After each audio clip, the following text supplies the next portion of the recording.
आज हम बात करेंगे म्यूचुअल फंड के अंदर हम कैसे सेकंड इनकम जनरेट कर सकते हैं। बड़े सिंपल तरीके से समझेंगे, 5 से 10 मिनट के अंदर हम पूरी तरीके से क्लियर करने की कोशिश करेंगे। देखिए, हम सब चाहते हैं कि अपना एक सेकंड इनकम जनरेट हो, लेकिन कैसे जनरेट हो, और साथ में म्यूचुअल फंड के टैक्स को कैसे समझेंगे हम, क्योंकि म्यूचुअल फंड में हम जमा करते हैं लेकिन टैक्स क्या कटेगा, बड़ा कन्फ्यूज़न सा है। तो एक सिंपल तरीके से समझने की कोशिश करते हैं। देखिए, सबसे पहले हम ये समझिए कि हम हर एक महीने की एक एसआईपी कर रहे हैं, लमसम करते हैं, म्यूचुअल फंड में इकट्ठा करते हैं पैसे को, एक एक्यूमुलेट करते हैं अपने फंड्स को, इकट्ठा करते जाते हैं। 5 साल, 10 साल, 15 साल, एक ऐसा पीरियड आता है जब हमें उस पैसे की रिक्वायरमेंट होती है। उस टाइम पे वो डी एक्यूमुलेशन हो जाता है, मतलब हम उस पैसे को निकाल लेते हैं। लेकिन उसमें हम या तो एक मुश्त निकालें या फिर हम उसको SWP सिस्टमेटिक विड्रॉल प्लान, जैसे ही SIP होता है उसका रिवर्स हो गया SWP सिस्टमेटिक विड्रॉल प्लान। हर महीने जैसे SIP में हम जमा करते हैं, इसका रिवर्स चलता है, हर महीने हमारे बैंक अकाउंट में अब आएगा। इसका फ़ायदा क्या है इस तरीके से लेने पे? एक तो आपका टैक्स के ऊपर बहुत बड़ा इफेक्ट पड़ता है। टैक्स हम सबको पता है, म्यूचुअल फंड के अंदर एक long term capital gain tax लगता है। म्यूचुअल फंड हो, शेयर मार्केट हो, long term capital gain tax लगता है जो 10% होता है। मतलब 1 लाख तक एक साल में आपने जो प्रॉफिट किया, उसके ऊपर जो आपने 10% आपको देना पड़ेगा। एक साल में 1 लाख रुपए तक का हमने जो प्रॉफिट किया, उसके बाद का जो अमाउंट है उसके ऊपर 10% का देना पड़ेगा। अब सपोज करें कि हमारा 20 लाख का अमाउंट बन रहा है, 50 लाख का अमाउंट बन रहा है, तो जो हमने टैक्स बनेगा हमारे ऊपर, उससे बचने के लिए हम SWP के जरिए भी पैसे ले सकते हैं, या हमारे पास एक मुश्त आज पैसा है और हमें अगले महीने से पैसे चाहिए, तो भी हम SWP के जरिए पैसे को ले सकते हैं। कैसे? एक हम एक्सेल रिपोर्ट में देखेंगे कि अगर किसी ने आज 40 लाख रुपए जमा किया और हर महीने 6%, सालाना 6% का महीने के हिसाब से लेना शुरू कर दिया, यानी 40 लाख का 6% बनता है 20,000 रुपये महीना। तो 20,000 महीना का हमें मिलता भी रहेगा और साथ में हमारा जो 40 लाख है ये भी बढ़ता रहेगा। कैसे बढ़ेगा ये हम अभी देखने वाले हैं।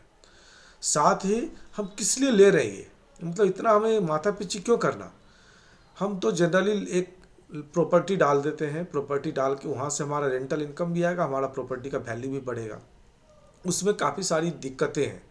दिक्कत क्या हो सकती है कि आपने जिसको भी रेंट दिया, हो सकता है कि वहाँ से उसके साथ कुछ डिस्प्यूट हो जाए।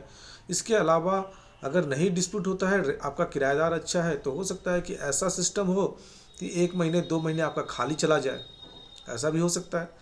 ऐसा भी हो सकता है कि आपकी जो 1 करोड़ की प्रॉपर्टी की वैल्यू है और आपको 10 लाख की रुपये की ज़रूरत पड़े, तो आपका 1 करोड़ की प्रॉपर्टी बिके ही ना उस टाइम पे, एन वक्त पे। लेकिन म्यूचुअल फंड के अंदर ये सारी सहूलियत है।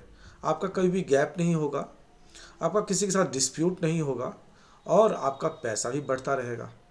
तो इन सब खूबियों के साथ अगर हमें लेना चाहिए तो हमें SWP एक बेहतरीन ऑप्शन है। या तो हम एक साथ इकट्ठा कर रहे हैं पैसे को, उसके बाद लें, या एक मुश्त आज ही डाल के हम अगले महीने से लेना शुरू कर दें। 40 लाख का इन्वेस्टमेंट है, अमाउंट है इन्वेस्टमेंट अमाउंट 40 लाख रुपए, और 6% अगर हम लेते हैं 180 महीने यानी 15 साल के लिए, अगर हमने इसको सिलेक्ट किया 15 साल के लिए, तो 40 लाख के हिसाब से आप ये समझिए कि 20,000 रुपये आपको मिलना स्टार्ट हो गया। अगर 40 लाख देते हैं और 6% के हिसाब से 20,000 ये महीना शुरू हो गया, जैसे मिलेगा। लेकिन आप ये देखिए यहाँ पे कि आपकी यूनिट्स की जो कॉस्ट है, करंट वैल्यू, वो भी बढ़ती रहेगी।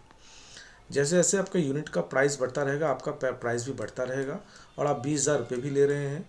लेकिन ऐसा हमेशा नहीं होगा, हो सकता है कि कभी कभी आपको डाउनफॉल भी दिखे।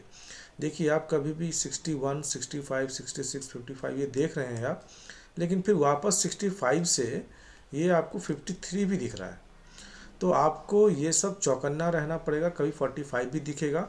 अगर जो मार्केट जब क्रैश किया था 2008 में, तब देखिए 2000 ये 34 लाख पे आ गया, वापस 31 लाख पे वापस आ गया।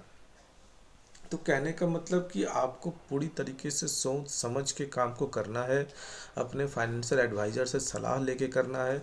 सबसे बड़ी खासियत इसकी ये है कि अगर ये 31 लाख दिखा तो इसमें इतनी पावर है कि वापस बाउंस बैक मारेगा और ये आपको अच्छा खासा एक कॉर्पस बना के देगा, जो बैंक या पोस्ट ऑफिस आपको बना के नहीं दे सकता। देख रहे हैं 74-75 लाख भी दिख रहे हैं। जैसे जैसे आपकी यूनिट की कॉस्ट बढ़ेगी, जैसे जैसे आपका एनएवी बढ़ेगा, वैसे वैसे इसकी रेट बढ़ेगी।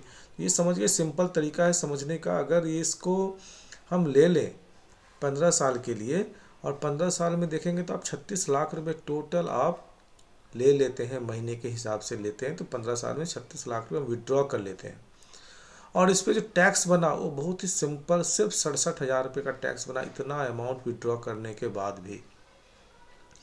और तकरीबन अगर ये यूनिट एनएवी अगर इसकी बढ़ती रही ये तकरीबन 1,52,00,000 रुपये का बना रहा है। लेकिन आप इसको 1,52,00,000 के हिसाब से देख के ना समझें, आप हमेशा ये समझें अपने फाइनेंशियल एडवाइज़र से समझ के कि मुझे कैसे करना चाहिए। क्योंकि ये आपका जो वैल्यू है ये आपका हो सकता है रिटायरमेंट फंड हो जिसको आप लगाना चाहते हैं, या फिर आप इसको एक मुश्त पैसा बनाए एक सेकंड इनकम करना चाहते हैं। तो हर तरीके से आप कैसे भी करें, लेकिन अपने फाइनेंशियल एडवाइज़र से सलाह ज़रूर करें। नहीं करने पे फिर आपको दिक्कत परेशानी भी हो सकती है। बहुत ही सिंपल तरीका है। एक प्रॉपर्टी से इसको आप अगर कंपेयर करते हैं तो प्रॉपर्टी में फ्लेक्सिबिलिटी नहीं होती, इसके अंदर फ्लेक्सिबिलिटी होती है कि आप कभी भी विड्रॉ कर सकते हैं। प्रॉपर्टी की कॉस्ट भी अप एंड डाउन चलती रहती है। ऐसा नहीं कि आपने 1 करोड़ का खरीदा तो 5 साल के बाद 1 करोड़ का होगा, हो सकता है 1.5 करोड़ का हो जाए, हो सकता है 70 लाख का रह जाए। तो आपको उसके लिए प्रिपेयर्ड रहना पड़ता है। यहाँ भी आप प्रिपेयर्ड रहेंगे कि अप एंड डाउन दोनों चलता रहेगा, लेकिन लॉन्ग टर्म में ये है, अगर लॉन्ग टर्म में आप टिक गए तो फिर आपको ये पैसा बना के दे के जाएगा, आपका मंथली एक्सपेंस भी निकालता चला जाएगा। तो हर तरीके से आपके विन विन सिचुएशन है इसके अंदर। तो आप अपने फाइनेंशियल एडवाइज़र से सलाह करें और ज़रूर इसको करें। अगर ये आपको वीडियो अच्छा लगे तो प्लीज़ इसको लाइक, शेयर और सब्सक्राइब जरूर कीजिए।